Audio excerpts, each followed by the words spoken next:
wear an ankle bracelet and county jail for the rest of my life if I could just go home to my family.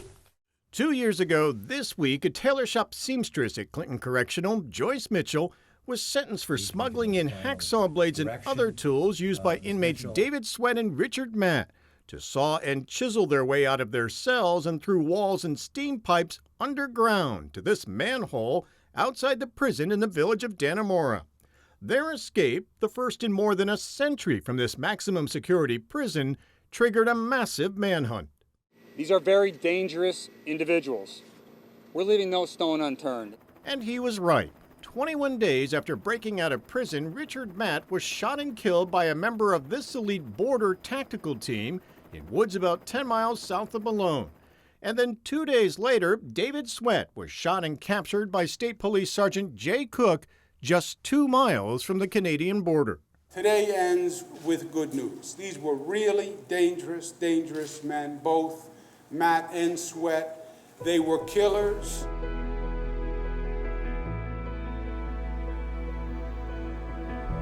And the incident commander in charge of the manhunt, former Troop B Commander Major Charles Guest, joins us now. Welcome. It's good to see you. Thank you, Tom. Good to see you. We say former because you retired from the New York State Police last year in 2016, about a year after the manhunt. That's right. I had about 20 months in command of Troop B, and 1 year after the manhunt I retired. And since then, you have written a new book about the escape and the 3-week manhunt that you oversaw. At first, did you have really no intention of writing a book? Yeah, it wasn't my first thought. To steal the phrase, I thought I'd ride off into the sunset quietly in retirement, as a lot of troopers prefer to do. But it's a very compelling story, the incident itself. And, the inspiration for me to write the book was the entire 23-day incident. It captured, not only regional but national attention. And there is some and sometimes disinformation out there about the event, and I thought, at least from my point of view, I could tell this story, and my wife encouraged me to do so. She had said, if you don't write this book, someone else will. You'll pick it up and read it and say, that's not the way it happened. So, that's all it took for me to buckle down. So you sort of hope to set the record straight when it comes to a few things? Yes, correct. What in particular? Well, for one thing, it's maybe an American trait to kind of paint with a broad brush sometimes when we look at an incident. And by that I mean, there's no question that a handful of actors within the corrections system facilitated, some of them criminally, facilitated the escape of Matt and Sweat. But by no means does the Department of Corrections, and I'm not a DOCS employee, I'm a state trooper, but by no means does the Department of Corrections deserve the broad brush systemically that they got painted with. And I can speak to that because literally thousands of their employees worked diligently and around the clock to assist law enforcement and our partners in apprehending them. How daunting was that, being the incident commander, having to not only worry about the law enforcement personnel out there searching for these two, but also the communities and keeping people safe? Yes, it was an enormous task, and it truly kept me up at night. That's I understand intuitively now what that phrase really means, because I felt an overwhelming responsibility, not only for the safety of our first responders and our law enforcement personnel, but of the community members themselves. I mean, I've spoken to a number of them since the event, and they all have the same general message. They felt terrorized during this incident because truly these two gentlemen were the worst of the worst. No one knew where they were or what they were capable of doing, and we knew they would become increasingly desperate as time went on. I was concerned that one of our small fleet of aircraft could auger into a mountain if they're unfamiliar with the terrain up here and have a tactical team on board, that there could have been a friendly fire confrontation between either law enforcement personnel or law enforcement and civilians who were, properly arming themselves out of their own safety concerns. Were you amazed, really, that no one was hurt?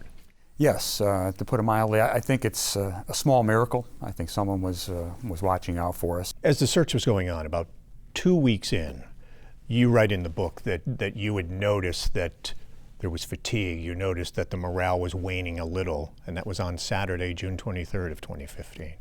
And that's the day that the break came. And would you call that the biggest break in the manhunt, when Corrections Officer John Stockwell he took your message to heart. He went and checked on a hunting cabin, a camp, over near Mountain View and Owl's Head and saw Matt and Sweat leaving the cabin, and that was that the big break that you had been waiting for?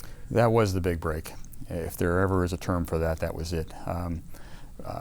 Motivation was waning, doubt was beginning to creep into even the responders who have been coming from around the state and some from around the country with the federal agencies. And that's largely because we had no specific leads that had developed into anything, although we'd had probably 12 to 1,300 leads by that point out of the 3,400 that we investigated in total. None of them panned out, although we ran each one to ground. And so the media had picked up early on, and they had the talking heads and the experts on a variety of national and local stations that said, these guys are in Mexico or Canada by now. And that has an impact both on the public. It starts to shake the confidence of the public a bit, and it has an impact on law enforcement personnel. And my concern was they may become complacent in their duties and thus let their guard down ever so much, either allowing the inmates to truly escape the region, or worse, having a safety issue during the course of their patrols. And so when John Stockwell went out to his camp in Twisted Horn, had armed himself to check his cabin that day, and reported back to the State Police Command Post that he believed he saw one or two people scurry off the back deck. And we responded in force at that location. Were able to clear the area. Unfortunately, did not apprehend them at that site, but recovered a treasure trove and variety of items, evidentiary items, clothing, toothbrush, shaving kit, etc., bottles of water, you name it, that they dropped in their haste to leave Twisted Horn. And within a record short amount of time, within the state police, about 13 hours, we had confirmatory DNA that both subjects had actually been at that location. And you cannot overstate the importance of that DNA hit, because it truly pumped up the entire force. 6 days later, Jay Cook was out on patrol. Sergeant Jay Cook from Troop B out of Malone was out on patrol up in the Constable area, and that's when he sighted David Sweat and chased after him, sprinted after him across the field, and then took 2 shots from 50 yards and took him down. And you write that in the book there's a whole chapter on Jay Cook and what he did, and you really marvel at his ability to stop him from getting to the Canadian border. Yes, truly. Jay Cook was the right man at the right place at the right time. It's hard to hear radio traffic. This is a remote area, and so it's very spotty. So you didn't hear it as it was happening.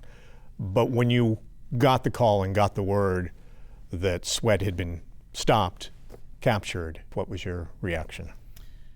Well, immense relief, to be perfectly honest with you, that it was over. And at some point when I was racing my troop car to Malone to meet up with Sergeant Cook to see him personally, get a quick debriefing, make sure he was okay, somewhere I thought to myself, it was a storybook ending to a long 23 days, and that had anybody bothered to in the future write a script for Hollywood, and say that all of these events from day 1 to day 23 transpired, and a single New York State trooper is the one responsible for ending it in that fashion, I think Hollywood would have balked at that and sent it back to them in the mail, But in fact, sometimes truth is stranger than fiction.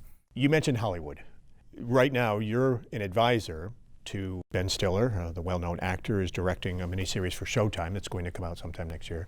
And you're working as a technical advisor to the project? That's right, a law enforcement technical advisor. How did you get involved with the project?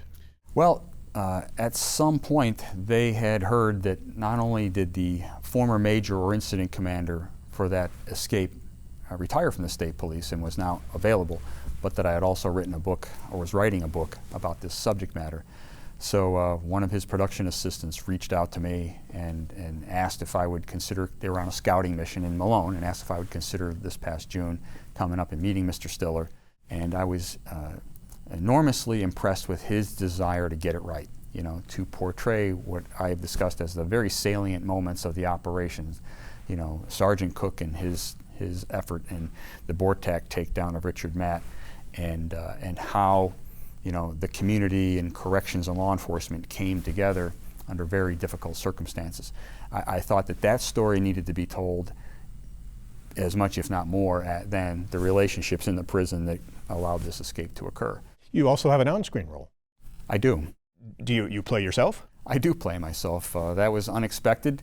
That came along some weeks after I had been advising, and there was a direct request from Mr. Stiller, hey, would you mind playing yourself in this thing? And I kind of blushed a little bit at the thought of that, but he said, who else are we going to get with a haircut like that can play you? So I agreed, and in relatively short order, they put me back in a state police uniform and took us all out for the day to Route 30, where we had to recreate that one segment. And I will admit to you, it was quite surreal, when they had literally a helicopter land in the middle of Route 30 and a tactical team get off, and cars racing into position. Before you know it, it kind of reminded me of 2015 all over again. It had to be weird experiencing that way. It was.